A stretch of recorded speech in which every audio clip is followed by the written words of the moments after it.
GT with the GT Sports Podcast coming back at you for another episode in the lovely city of Wichita, Kansas on this lovely Sunday. Kind of rainy.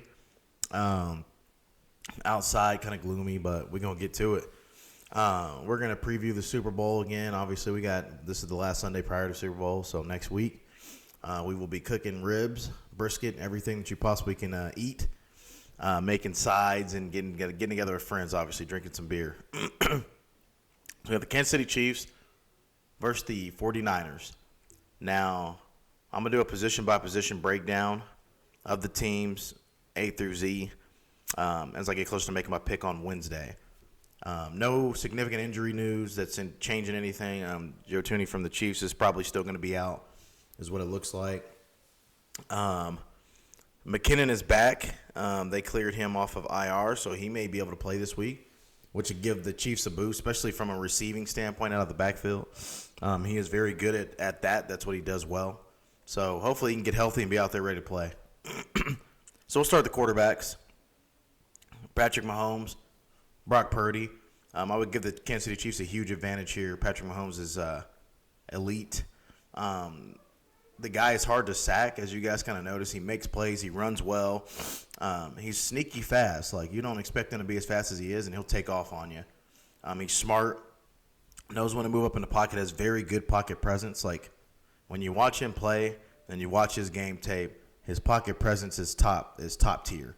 Not a lot of guys a lot of guys get sweet feet back there. They panic. He doesn't. He knows where the holes are in the pocket to move up in. Gets himself throwing lanes. He can throw the ball from different angles, which makes it easier for him to get throwing lanes. But he just knows where to go in the pocket. When the pocket's collapsing, he knows when to leave. He also, like I said, doesn't get sweet feet. He's back there. He'll stand back there. He trusts his offensive lineman, but he has a sixth sense for when everything's kind of breaking down. We'll look at Brock Purdy real quick. Last week he struggled against the Lions. They're saying it was because of the rain probably, or the wetness. I will say this. That's part of the game. You have to be able to play in the elements. So I don't subscribe to the fact that we can make an excuse for a quarterback because of the rain. He's a decent quarterback. He had a pretty good season. He led in a lot of categories, a lot of statistical categories. But I look at the way that their offenses ran. It's more of a short pass, West Coast style offense. Your receivers get yards after catch. So we don't know if Purdy's able to make certain throws. We haven't really seen him make a whole lot of it.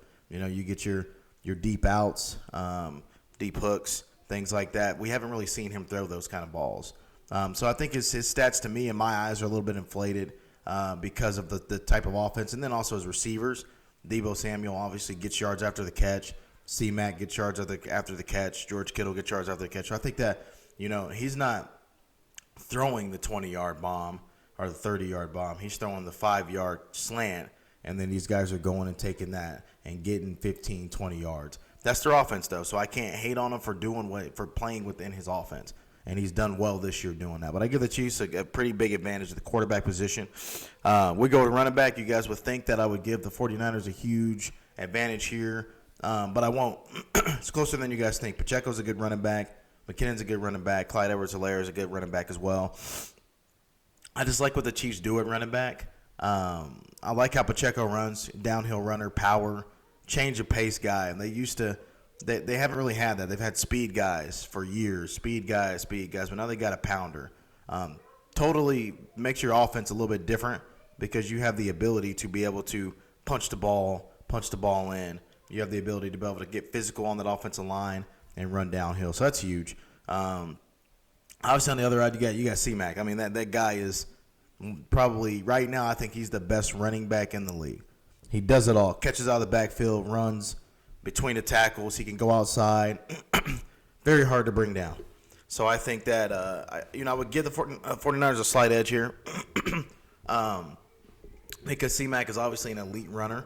It's kind of like what the Chiefs have at quarterback. Like, C-Mac is that guy. He just does it all. Everything that you need a running back to do, he can do it. Receiver-wise, huge advantage to the 49ers. Ayuk, you got we'll add tight ends in here too. I'd still give a huge advantage to the 49ers. You got Ayuk. You obviously got Deebo Samuel. You got George Kittle. On the other side, you really got. I mean, you got Rashee Rice. He's coming along. He's a young receiver. He's coming along. He's starting to make some plays. The drops were huge this year.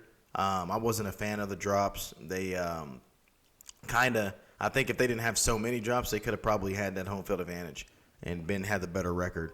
I think drops really killed them. I mean, you've seen some drop big bombs this year. Could have been touchdowns, but they ended up being drops. Those things change games. So I look at that, and I look at the yards after catch, and I would give the 49ers an advantage here. You got Travis Kelce on the other side, best tight end in the league. But I think that these linebackers for the 49ers are going to be able to they're athletic enough to be able to make it hard for Kelce. They did last time they played. They made it decently hard for Kelce. It took some miracle plays by Tyreek for them to win that game. And so I think that they will make it hard for Kelce because they're probably one of the most athletic linebacking cores in the league. We look at the offensive line. I would say it's kind of a stalemate here. Kansas City Chiefs offensive line has done great, but the Niners offensive line has done great too. Niners got one of the best left tackles in the league. And then you also got on the other side with Kansas City, you got one of the best centers in the league right now playing. They have had some problems at right tackle, some issues with lining up and little things like that may come back to haunt them. But it seems like they've alleviated that stuff. I mean, we'll see as the game comes on. Obviously, more pressure. People tend to kind of the mistakes are more amplified when you got more pressure going on. Defensive line, I would go stalemate too. I think both lines are equal. You got two bookends on the 49ers that can get after the quarterback. You got some decency up in the middle. For the Chiefs, you got Karlaftis at defense end. He's doing good. You got Jones, who I think is the best defensive lineman on the field. But I think from an average standpoint and having a couple of guys that can do it, the 49ers kind of bridge the gap with their depth. And so I think that's going to be a stalemate. Hughes out, probably is going to be out this week. That's a huge loss. He was playing well. He played well against the Baltimore Ravens. So we'll kind of see how that affects what's going on in the game. We'll look at linebackers. Again, it's kind of can go either way. I'm on the side with the 49ers because they have the best linebacker in the league on their team, Warner. But Greenlaw's also up there. I mean, these guys can cover. These guys can tackle open space. They run sideline to sideline. They can stuff the run. They can get you a sack or two in a game. They can also pick the ball off. They're good in coverage. That's where that's where I think that the edge goes to the 49ers. I think the Chiefs have good linebackers, but in coverage, Nick Bolton is great downhill, sideline to sideline, tackling machine. He'll get you a sack. He can stuff the run. But in coverage, I think that's where he struggles. And so I'll give the edge a little bit to the 49ers because they do have the best linebacker on the field. Defensive backs-wise, I got the Chiefs here, man. I think that the way that they play their scheme, they're physical. They put their hands on you.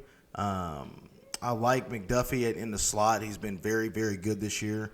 Snead on the outside, very athletic, long guy, could stick with anybody at receiver. And I think they're gonna put hands on these guys, and they're gonna make it hard for them to get into these shorter routes. And I think that's a good game plan. You want to make Brock Purdy make those bigger, longer passes, right? You want him to make the 10 to 15-yard pass and not the slant that gets taken to the house, right?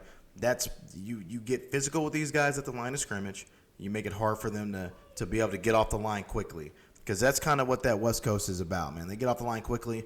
They beat you with formations too.